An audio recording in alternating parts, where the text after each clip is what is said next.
Welcome to Financial Issues, where we help you steward faithfully by honoring God with your investments. Now listen in as we give you the practical tools and advice you need to become a biblically responsible investor. This is Financial Issues, where we help you defund darkness and fund the light by investing with biblical integrity. Wonderful to be here with you all. Seth Udinsky, Samuel Case, and your host, Mark Manila. Mark, good morning, brother. Good to have you. Good morning. How are you? I'm feeling great, man. I'm ready for another show. I'm ready for these phone lines to light up. It's going to be fun. We just want to see them just light up, right? That's right. Yeah. Now, now's the perfect time to do it, by the way, Mark, because folks have a whole hour to call in. So call in right now. Why wait? Yeah, absolutely. Phone number 610-363-1110. Mark, I'm looking forward to today's show. Again, if you want to join the live conversation, 610-363-1110. We're going to have Matt Armstrong of Crossroads Kids Club joining us later, Mark. I'm excited for that. But first and foremost, Mark, we're going through this crash course for the new year, this investor crash course here. And some interesting stuff. Sam, it looks like we had a survey out highlighting investor risk appetite. What can you tell us about this? Well, this is our whole question today is what kind of investor are you? And in order to kick off this conversation, let's get a lay of the land of what most investors consider themselves. So 46% of investors identify as moderate, somewhere in between conservative and aggressive. 37% identify as conservative, and only 16% say they're aggressive investors. However, 3/4 of all investors said they prefer safety over performance. Interesting. So, Mark, how do we determine the kind of investor that we are? That's a great question, actually. And it's a very important question. I think that's one of the questions few people ask themselves. And they need to ask themselves because it has as much to do with who you are as it does for the goals. Because it doesn't matter who you are or what your risk tolerance is if you don't know if it's not aligning with your goals. For example, I once had a gentleman ask me or come to me, and we were talking about his job, and he wasn't making enough money just to maintain their modest lifestyle, very modest lifestyle, actually. But he kept saying he had a good job. And I had to have him explain to me what made it good. Well, what made it good was it was comfortable. He was happy with it, all these different kind of things, but it didn't pay the bills. So I asked him, well, wouldn't a good job pay the bills? And he said, well, absolutely. I said, so maybe this is just a stepping stone to you finding a job with all those benefits that you're talking about, but also the benefit of making enough money to pay the bills. And you're saying, how does this relate to how I am as an investor? Well, there's multiple things that define the type of investors, and one of them is understanding your goals. What is the money for? Saying that, creating a plan or determining, well, I'm a very conservative investor, and having a goal that requires you to have an aggressive portfolio doesn't match up. So that wouldn't be the type of investor you are. That's the type of investor you want to be, is very conservative, but your goals aren't giving it to you at that point. So how do you determine what kind of investor or the type of investor you are, whether it's growth in income, or what we call the SAM syndrome here, where you invest in anything that looks like it might go up like a skyrocket, that kind of it's called the winning syndrome. The winning syndrome, yeah. Right. We got to put some action in our lives, right? Yeah, until it doesn't. That's part of the action, though. So really, you need to start with your purpose, not the performance. Start with your purpose. What is the money for? Is it retirement income, growth for the future, college education, or is it for something shorter term like buying a house, down payment for a house or something like that? So when you figure out what the money's for, that'll help you determine when will you need it, the time horizon, and that matters more than the markets, the type of market that you're going to go into at this time, when you're going to need it. So because that, as you've seen before in our earlier Christian Investor Crash Course, if you know your time horizon, then you can pick the right type of account and those kind of things. So what's the money for? When will I need it? And then we go on to understanding the basic 3 core investor profiles. And most people aren't one of these, They're a blend. And that's where I think it gets confusing to a lot of people. You know, people usually don't wake up and say, I'm a long-term appreciation type of investor, or I have a long-term horizon, or I have short-term. The horizons are set by the goals. So that's what we have to do. So a growth investor, though, to determine what kind of investor you are, you take your horizons and you dump them into there, and then you take your sleep factor and dump them into there, and that mix will tell you whether this matches for you. So you'd either match it up to growth, income investor, or growth and income, or you could get aggressive. Aggressive is just a growth portfolio, that the style of investing you do in it. So let's look at the different areas. Growth investor. Goal, long-term appreciation. Typically, it would be for somebody younger or with a long-term horizon. Somebody who's comfortable with volatility, meaning that their sleep factor is there. They can sleep at night if the market goes up 10 or down 10% at night, or 20%. They're not gonna, oh no, my life has ended, and the old climb out on the fourth story window ledge or something, And it focuses on companies that are reinvesting profits for growth, primarily for growth. Not so much for dividends, though they may pay a little dividend, but they're putting the money, their profits, back into the company to create a bigger and bigger company. And as such, hopefully the price of the company increases as its assets and revenues do too. So that's a growth investor. The other side of the coin is an income investor. And generally, somebody who wants to invest in this needs reliable cash flow. They're at the point they're no longer creating wealth, but they're utilizing a bucket of wealth to keep their lifestyle going. Often, this is a retired or nearing retirement type of person. This type of investor prefers stability and predictability, and they would invest in vehicles that are using their profits to pay dividends, along with a little growth maybe, pay interest, and do distributions so that they have an income. And usually this person is less tolerant with the drawdowns of a very volatile market. So they're trying to make the roller coaster ride a little less volatile, take some of the bottoms and tops off it by investing in more steadier stocks. So their sleep factor leans more to the conservative end. And then there's the in-between, the growth and income investor. The goal is balance. They see that they're getting near their goals and they want to preserve and to minimize risk exposure. They want income and appreciation. And, this is more like a common midlife or somebody approaching retirement. Maybe they have 5 or so years before retirement, and they seek that smoother ride on the market cycles, that market roller coaster. So none of these are more biblical than others. That's the bottom line on it. It looks at it. We look at these as different seasons of an investor's life.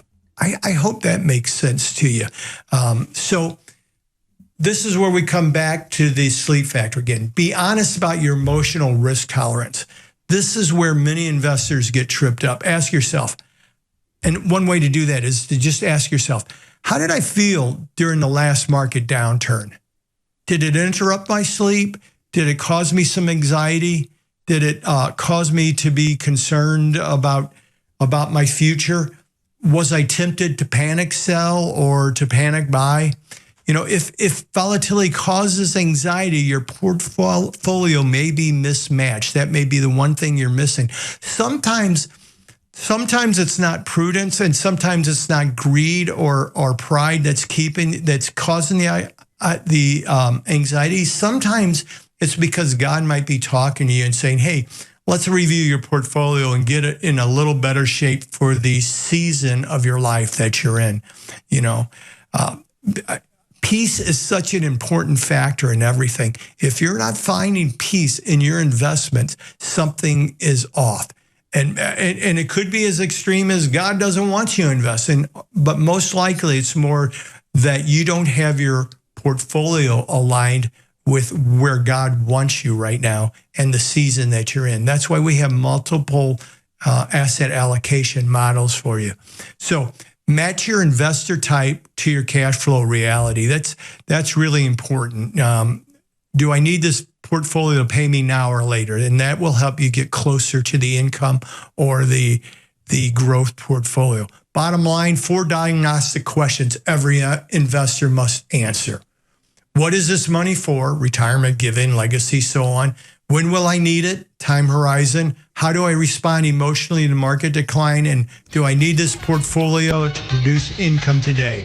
If you can answer those questions, you'll find yourself determining what type of investor you truly are. And instead of reacting and acting, you'll stop reacting and start stewarding it. And that's what this is all about.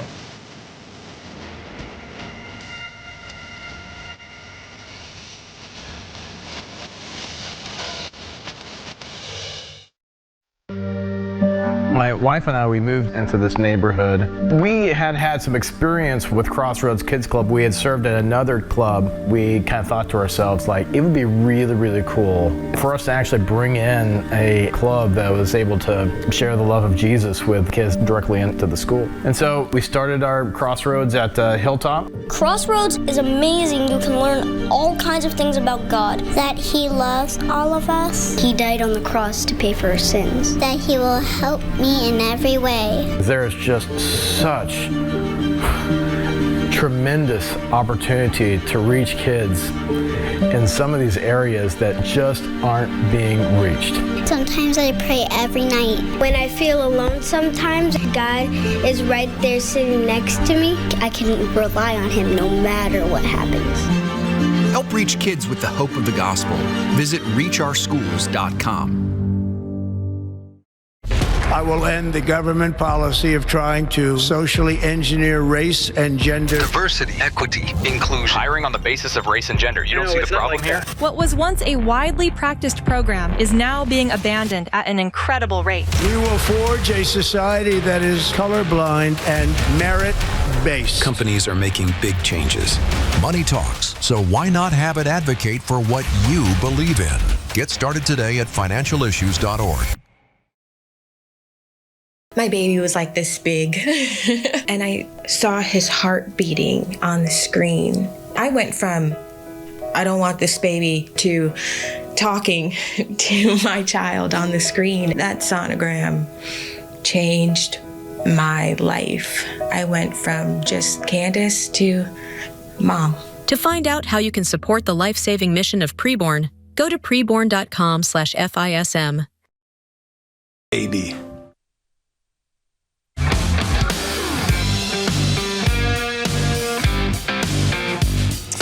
Welcome back, folks. Great to be here with you. Give us a call, 610-363-1110. Mark, I appreciate what you shared in that segment there, brother. I think that's a wonderful thing for us to be thinking about. Absolutely. Figuring out what type of investor you are, very important. Amen to that. It will bring peace in your life when you get to that point.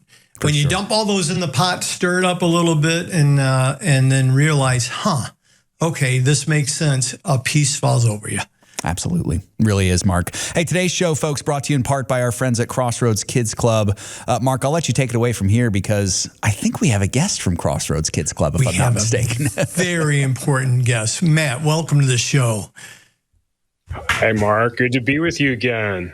It's good to have you here because this has been on my mind since January 1st that I wanted to talk to you about these things because last year you and I got together. We sat down, we visited one of your Crossroads Kids Club at a local public school. We saw how the gospel was getting out there, how these kids were just so engaged in what was going on and all the activities that led them to be thinking about Christ in their life and what all that meant. And this was in a public school, which most people still think they can't get into. And we talked about after the new year, I wanted to get together with your local person here to help to introduce them to some churches. And somebody out there listening might be saying, well, Mark, why would you introduce somebody from Kids Club to the churches? Because they're going to the schools.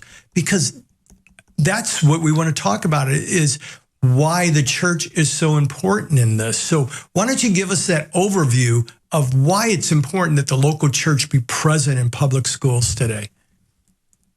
Yeah, I would love to. Yeah, as you say, the local church is central to Crossroads' model for reaching into the public schools for a couple of reasons.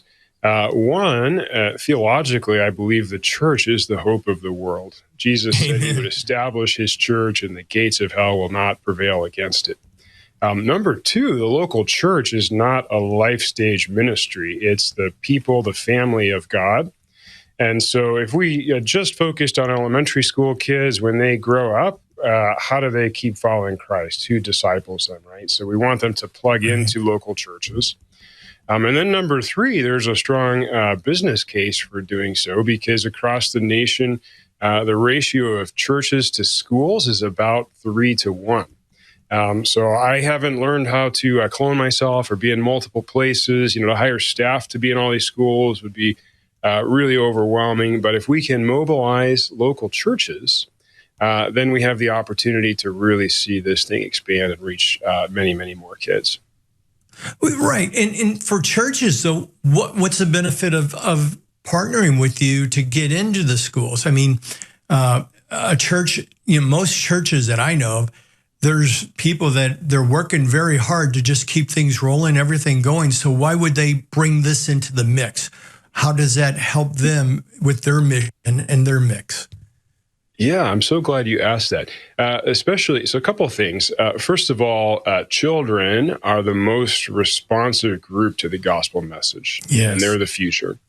Almost every other attempt that churches make to reach out to children, especially, and families, are about having those children and those families come to the church.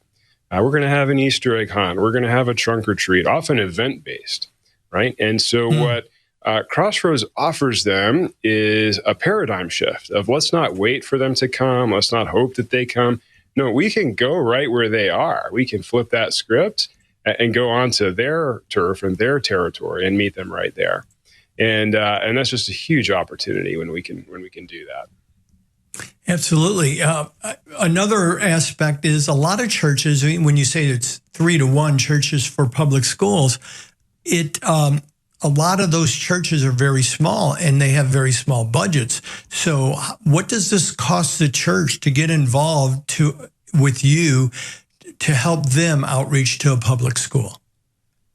Yeah, I'm glad you asked that. It's free 99. Crossroads Kids Club is entirely donor funded. Yes, sir. It's not, because we're donor funded. Okay, so what we want to do is, as you said, most churches in America are smaller. Most are under 100 people with some limited resources. And so Crossroads Kids Club is committed to serving churches of all sizes and budgets. And so that means we do not charge the churches or the schools or the families anything. So we trust God to provide through the generosity of others who he's blessed with resources so that we can fuel this mission and serve all kinds of communities all over the nation. Wow. So to me, that just says there's massive amounts of benefits to this for a local church. First of all, every church could use growth. and not only can they use it, they desire it, because if the church is growing, so is the family of Christ. So are the individuals who are coming to eternal life. So that's a good thing. Secondly, it doesn't cost them anything. As you said, it's free 99. I love that phrase, by the way, Matt. Free 99. And that they can now start getting into the churches because you've already done that. You've already been able to get into the local public schools, and you show them how to do that and how to make that happen. So it's a win-win-win for the local church. And how would somebody, I know that we talked about and I got to meet the regional coordinator here in St. Louis, but how would somebody get involved? Tell us about the regional coordinator, how that works. Yeah, I'd love to. If we could just go back for a second on the church, I just wanted to share a story. I was just before this interview. Yeah, I was on a Zoom call this morning with Michelle, who's a children's director at a church in Piney Grove Baptist Church in Fuquay, Varina, North Carolina.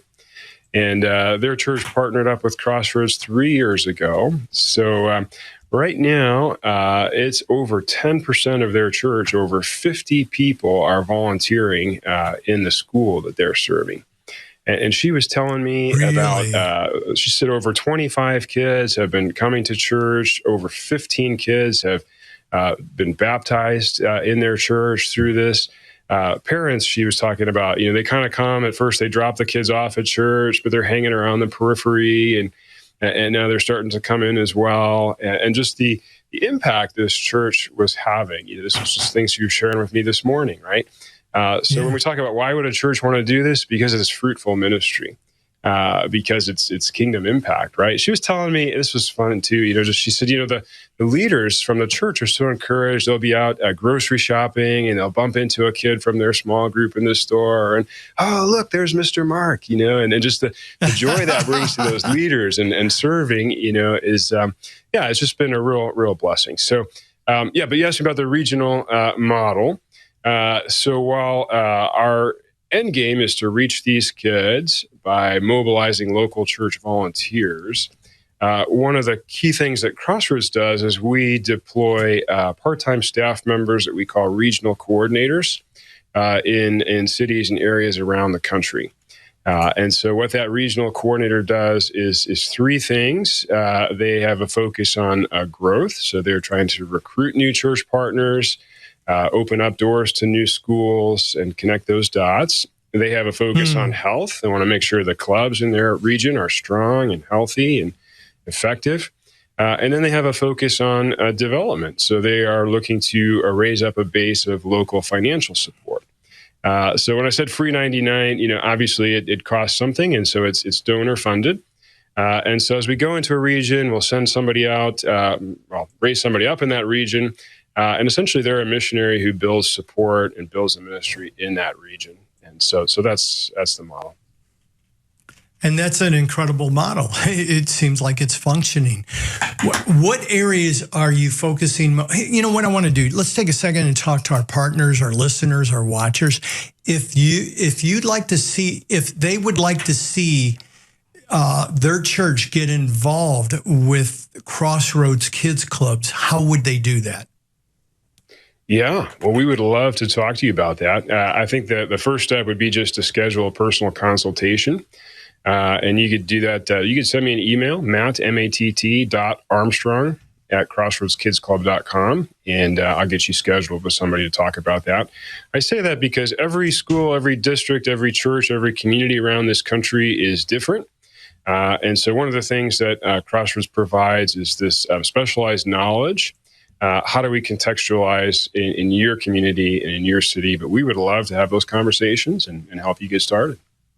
Well, that's great. Yeah. So if there's somebody, a church leader or somebody from a church, they follow the same thing as somebody who just goes to a church but would like to see Crossroads as an option for their church to get involved with and to start reaching out to the public schools where all the children are, by the way. So they would just follow those steps. Well, we got a couple of minutes left here, and I'd like to ask a really important question because we have some prayer warriors that listen to us, and I'd really like you to share with them what your biggest prayers are for this ministry, because I believe this is a very important ministry.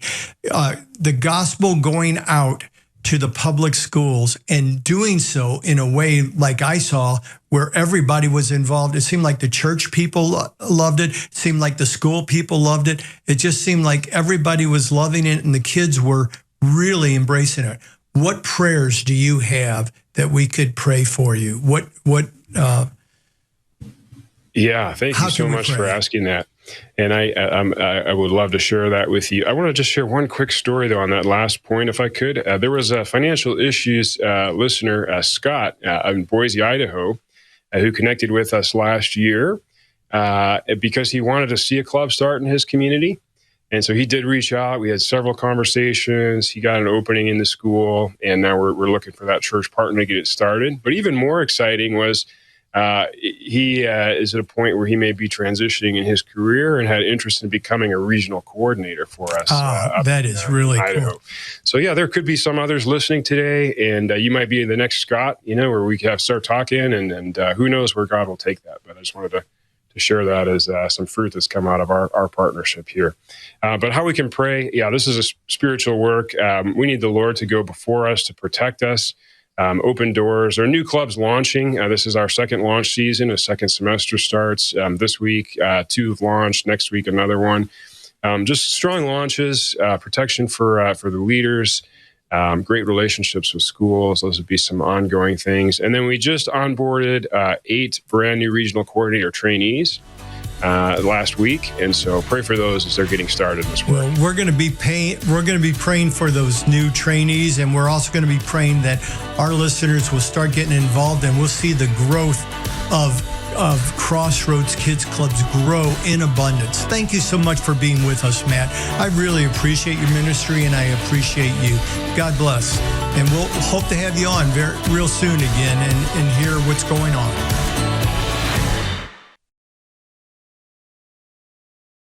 As a member of Samaritan Ministries, your monthly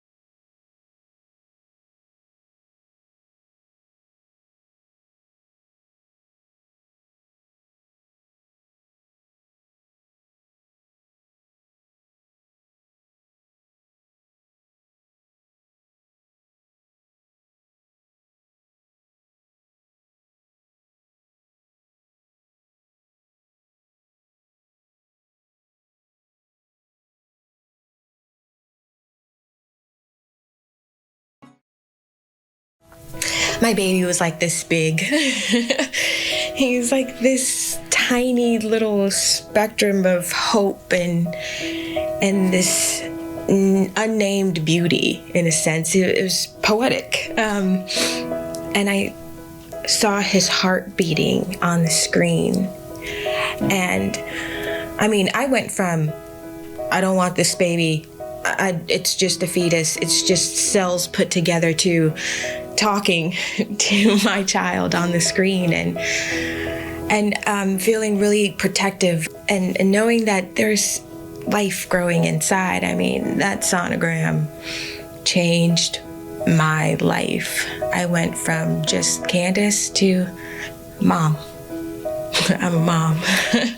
To find out how you can support the life-saving mission of Preborn, go to preborn.com/FISM.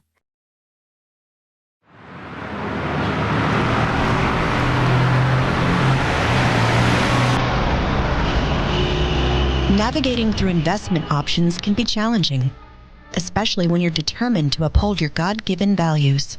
Every dollar you invest is a vote for the world that you want to live in. Let your values guide your investment decisions and help to shape the culture in which we live. Become a beacon of light and pave the way with biblically responsible investing. Timothy Plan, where faith and finance collide.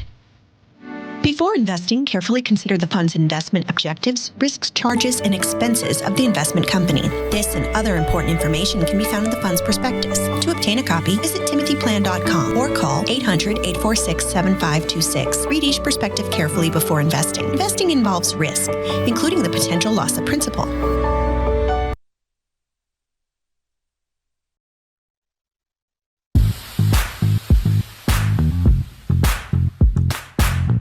(610-363-1110). Give us a call, folks. You can fill those Phone lines open. 610-363-1110. Mark, the market's just opened up. Everything is in positive territory. Looks like chip stocks are on the rise again. The NASDAQ is up almost a full percent. S&P 500 is up over 0.5%, and the Dow Jones up about 1/3 of a percentage point. The markets ended yesterday negatively, kind of inverse to that, actually. The Dow Jones was barely below the flat line. S&P was down 0.5 point. NASDAQ a full point. So that's what it's looking like. Mark, we do have a call coming in from John. John's calling from Alabama. Well, welcome, John. Glad you're here with us. Tell us, what's on your mind?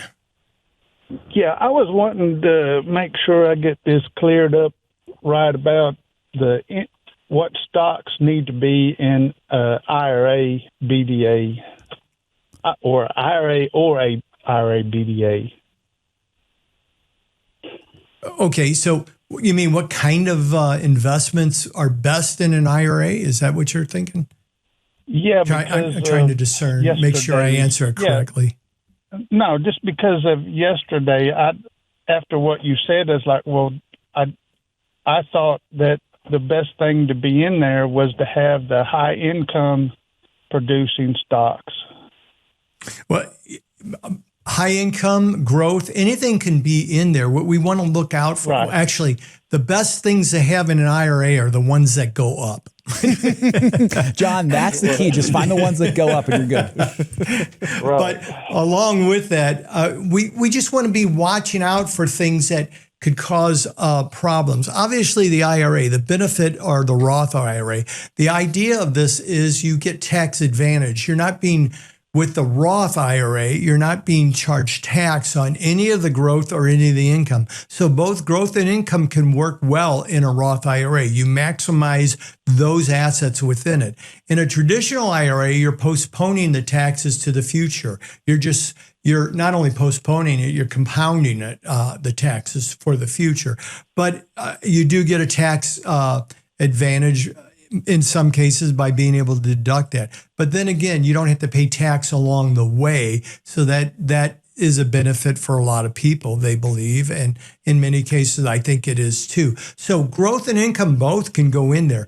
The main thing we want to watch out for are things like REITs that have that, UBTI, the unassociated business tax. That's it, Mark. Income. Yep. Yeah. We don't want those in there because you get that tax inside an IRA, even if it's inside an IRA. So you're getting tax on something that's supposed to be tax deferred or tax free. No use putting those in there. I think that was the point we were trying to make yesterday or the day before or whenever that was. So anything is good in an IRA. Anything that's going to create income or growth is good to have in there, especially a Roth. It's just you want to watch out for those things that have those crazy taxes. And the complication of taxes also. K-1s can be a real bummer in an IRA for people who are filing very simple returns. You have to hire somebody. A lot of tax people that I've seen over the years didn't understand how to deal with it. So complications of tax filings and the UBTI, those could be a problem for IRAs, I think, and cause a little bit of loss of peace in your investment world. I hope that helped. Did that make sense, John? Yeah, on the website, how does do you guys let us know that will interfere, will do us harm in our 401 or the IRAs? Well, it's not going to do you harm. It's just going to be inconvenient, and you're going to have to pay tax. Yeah, I believe that. Am I wrong, Seth, that we have notes for K1 and UBTI? I think we do, Mark. Yeah, absolutely. And, Mark, that was even a follow-up that I had for John as well, is if someone, and John, maybe you're in this situation, I'm not sure if you are, but if someone like John is really concerned with this and they don't want to put the REIT into their IRA, what should they do? Should they just invest in the REIT separately, like open up a brokerage account for it or something like that? Right, just open up an individual brokerage account, put it in there. Yeah. Yep. Absolutely. Yeah. Well, I'm like everybody else. I'm trying not to pay as much tax as I possibly can. But, that's wisdom, John. Yeah. Well, and it's prudence. when you're giving money from someone else's IRA, when they pass away, they actually make it harder on you because you have to be dependent on our age when you have to start taking it out. out of our IRAs on top of it, then it makes it even more difficult. Yeah. Well, the government has a lot of time to sit around and do nothing but figure out ways to make our life difficult. Unfortunately, you know my feelings about Congress. If you've been listening to the show, I think that is the one area of our government that needs to get going, get their motor running, get things done, simplify issues, get out of our lives as much as possible, and start getting rid of the debt. If they would do their job, if they would pass the bills that would get our budget under control and get our national debt under control, we could free up a third to a half of what is the tax money that is being wasted on interest and fraud. And that would free up half of the tax money going into the IRS, and that would free us up more because we'd have more money to take care of things, and we wouldn't need them handing us these pittance of allowing us to postpone some of our tax to the future or not have to pay tax on $7,000 of investments a year. I think that Congress needs to get working, but that's a different story, isn't it, John? Right. Well, right. But hitchhiking on that and about Crossroads Kids, we just watched something yesterday where I don't know what state it was in, but they used Lifeway, and when they went to that program and they come back to school, they had to put their Bibles, and they called it an instructional guide, and they had to put it in an envelope, a yellow vanilla envelope, and they had to keep it in their backpack. Yeah. John, I think Sam knows something about this. He brought up a news article about that. And so stay listening, and I'm going to ask Sam. Sam, do you mind sharing with us what you found out about that? You're putting me on the spot here. I was looking at a different call. What's going on? The Lifeway article that you brought up this morning that we haven't gotten to or talked about yet. John was bringing that up. Oh, about how there was a school in, I believe it's in Washington. I don't have the story in front of me anymore, but they were discriminating against Lifeway, this Christian group. One of the school officials said they had active animus against this group, was requiring kids to seal all their Christian material in envelopes so no one could see it, wouldn't let them have their Bibles in the school, required them, I think, to fill out a permission slip each and every week, a new one, to go to this club, something that none of the other clubs had going on. So it was a really nasty situation there. Yeah, wasn't it one of the board members called everybody homophobic something, and just went on and said she is totally against it, and she doesn't want to she said that the club was actively brainwashing the kids to hate and to form some sort of homophobic theocracy or some nonsense like that. Yeah. Suffice it to say, there's now a lawsuit against that school. You think? Hey, John, if you're still on, thank you. Appreciate your question. God bless you, sir. Thanks, John. 610-363-1110. Mark, we got a question in the chat here. William, I don't know if you're planning on calling in, but I'll just ask it for you here because I don't know. I think I maybe remember sometime earlier that you said you're not able to call in. That was maybe a previous show. But William was just a little bit confused with the IRA answer, Mark, and maybe wanted just some further insight on it. We even had someone else saying, Daniel saying he has some REITs in his Roth, and he has no K1s for that. So he was wondering if we were talking about MLPs.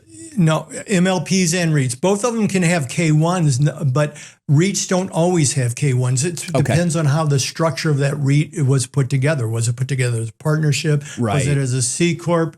An umbrella C type of thing? There's different ways that they put them together. So, you just have to make sure. That's all.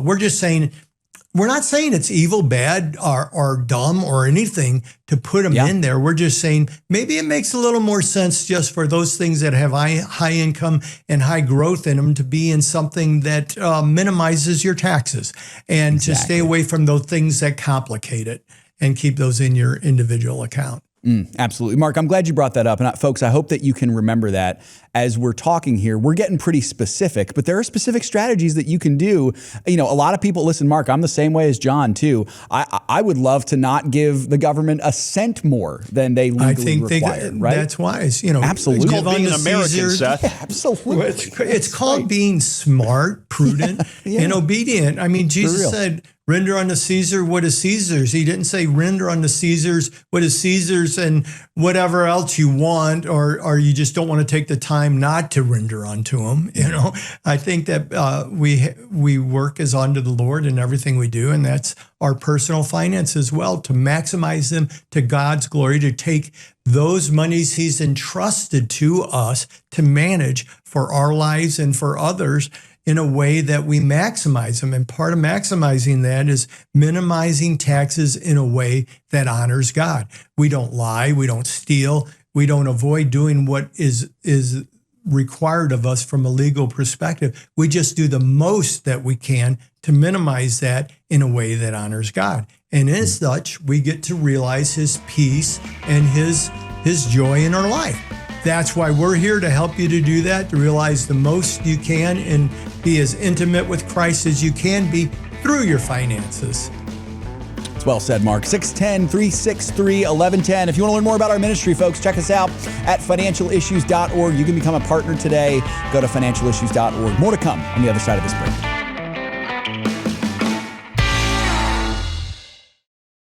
I heard about Jesus in my public school, and my life changed. For over 25 years, God has used Crossroads Kids Club to bring the gospel right to where children are, inside public schools. Will you help us share Jesus with kids in public schools?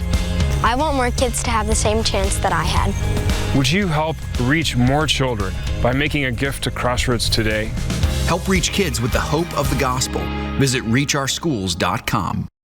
In the last 10 to 15 years being in ministry, being married, something that has been constant in our lives is Samaritan Ministries. As we've moved, we've had babies, we've had different things come up, we have just been able to rely on Samaritan in ways that we never really even thought about before becoming members. Our heart's desire is to plant roots and be in a place for a really long time. It's how we were raised. We see the benefits of that, but we also see the open-handedness of being used by the Lord wherever he calls, because we just assumed when we started pursuing church planting, the quickest way to get from point A to point B is a straight line. And with the Lord, sometimes you find out it looks a lot more like this. And yet, Samaritan was with us through the entire thing. We didn't have to look into, we have to change insurances now because we've moved states or whatever the case may be. And it's just been a real blessing to us in different phases of life. I'm Kyle. I'm Colleen. We're the Gen X. And we're Samaritan members. If a woman sees her baby on ultrasound, it doubles the likelihood that she'll choose life. On top of that, we share the gospel of Jesus Christ with her. This is why you should support preborn. Then they sat me down. If you were to die today, do you think you would go to heaven? And I was like, no. Keeping the child was my first stepping stone. And ever since then, God has cleaned me up from the inside out. Help support women in need. Go to preborn.com/FISM.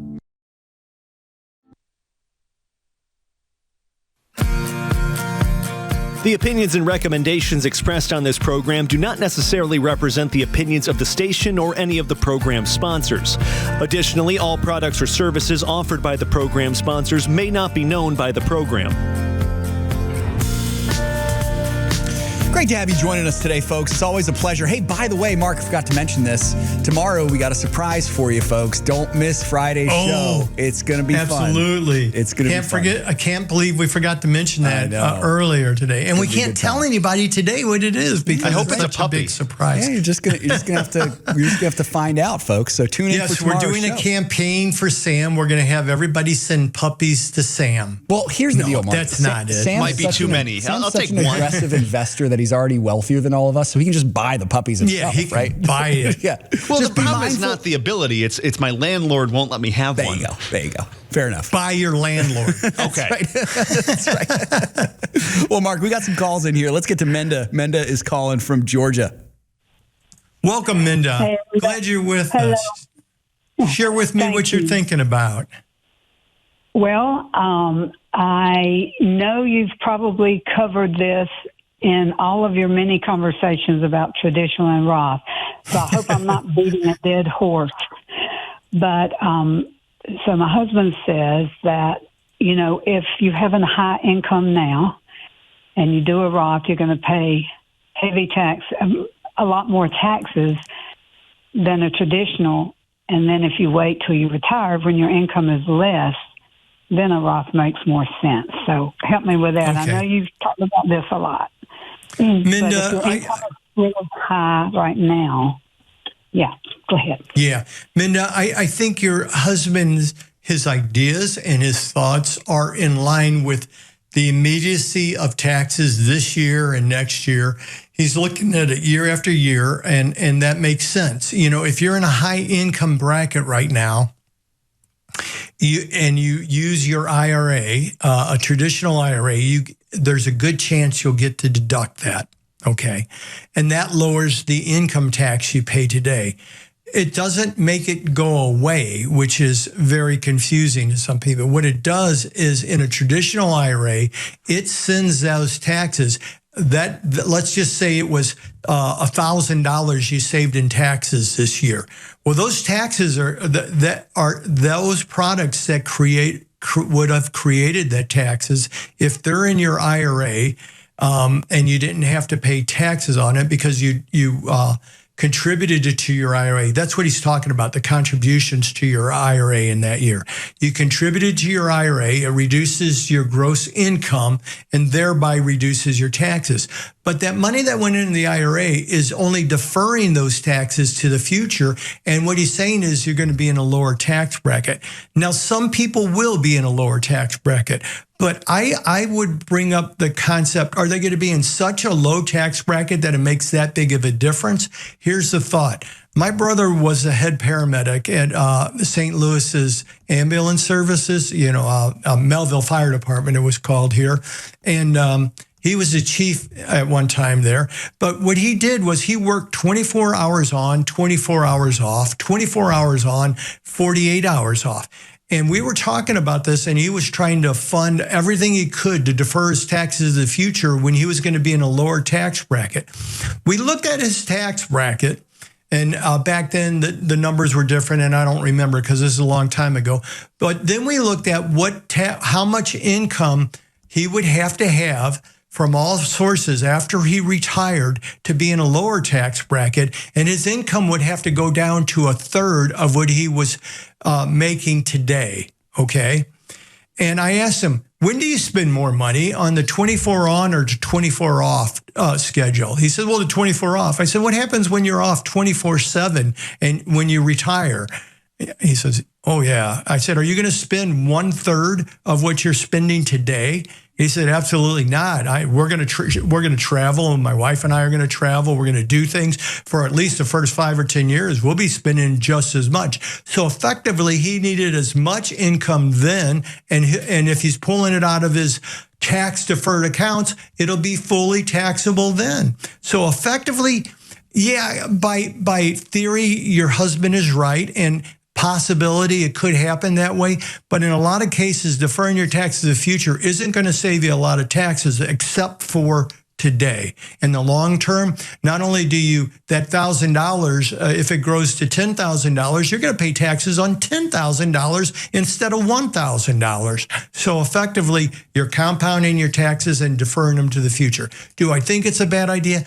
No, I think it can work too. I do appreciate the Roth so much more than that, because when you take $1,000 and put it in a Roth and it compounds to $10,000, you pay nothing.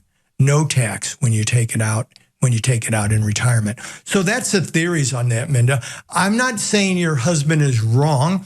I'm saying he's seen the immediate benefit is more important than the long-term benefits. That's all. Did that make sense? Always makes sense, Mark. Oh, well, thank you. And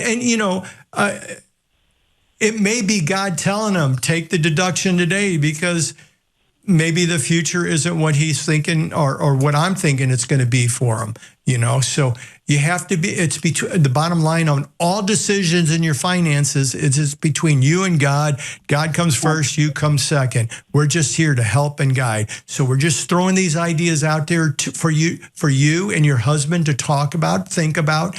Don't argue about. No, we don't. Then be of one accord with God and move on. Absolutely. Okay. We're not going to argue about it at all. Very good. Minda, thank you. God bless you. Thanks so much, Menda. Hey, Mark, we do have William calling in. William from the chat. He's calling from the state of Mississippi. Wants some more clarity. From the state of Chad. That's right. William from the state of Chad. Welcome to the show, William. Tell us what you're thinking about. Well, look, and I didn't mean to sound critical on the chat. No, William, not at all. Not at all. You're good. But I guess what I'm thinking is I realize that IRA, all that's complicated. I know I was going back to the previous advice I'd heard from FSIM that REITs and preferreds go in the IRA. And, and they can. We're just saying, look out for the UBTI, look out for the complications that could come through K1s and that kind of stuff. If you already have a tax attorney or a tax accountant who really understand those things, no big deal. If you don't, I can tell you, I've had people come into my office when I had my practice, and they would be like, we don't know what to do. We took this to our tax guy who was a friend of their brother's neighbor or something like that, and he says he doesn't know anything about this, that you're going to have to go somewhere else. And then we took it to an accountant, and he said he doesn't understand why we don't have the K1s yet, and this and that, and had no idea of what goes on with those kind of things and the updates for the K1s and, coming after tax date. It's like, we already filed and now this K1 comes. What are we going to do now? It's like, well, that's the complications that happen there, but that'll happen anyway. So if you have the proper counselors in place for you, one of them being a tax advisor, if you're already doing that kind of thing, you're okay. If not, you have to be aware of those. That's all we're saying, is be conscious, aware, awake as you move into these things. And sometimes there's special laws like the UBTI and things like that that complicate them anymore and make you feel like you're taken advantage of because you're having to pay taxes inside the Roth, inside the traditional, even though it's supposed to be tax deferred, and it just hurts your brain sometimes. Well, sometimes, I know we got to get the complicated answer, but sometimes I'd like it to be prefaced with a hard and fast rule. You know what I mean? But I know that's not reasonable to expect. You talk about advisors. Well, William, I appreciate that. Okay. There is a hard and fast rule. Be at peace with your investments. If you put there's no hard and fast. The best thing to do is avoid taxes whenever possible. Roths do that. If you can't avoid them, then maybe you can defer them if you want to, if you think that's better, or you could just put them in a traditional individual investment account where you get special tax on the capital gains.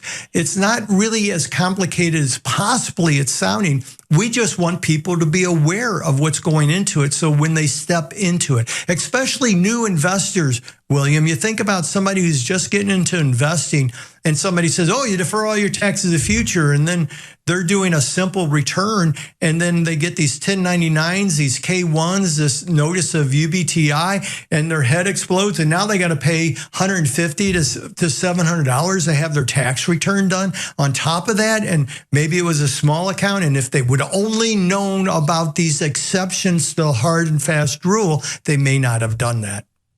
That's what we're trying to avoid and trying to help. And I'll just say this too, Mark. William, I so appreciate your clarity with that. Never apologize for asking a good question in the chat. It doesn't sound critical. It's a good question, and we really appreciate it. It's good. But and do it helps apologize us for understand asking bad questions. But it does help us, William, to understand how we can bring more clarity. So when there's debate in the chat or when you come on the air like just now, I really appreciate that. Maybe we need to sit down. Maybe part of our Christian Investor Crash Course has to have a little more discernment and explain, here's the general, here are the exceptions type of thing. So thank you, William. We appreciate you. God bless you, sir. And God bless all of you for being with us. We had another great day here with our friends and our listeners and our watchers and our partners and all of you. And we look forward to tomorrow, where we have a special announcement to make that you're not going to want to miss. So be here tomorrow. And I really want to thank you all for loving God and honoring Him by investing with biblical integrity. God bless you all. I look forward to seeing you tomorrow.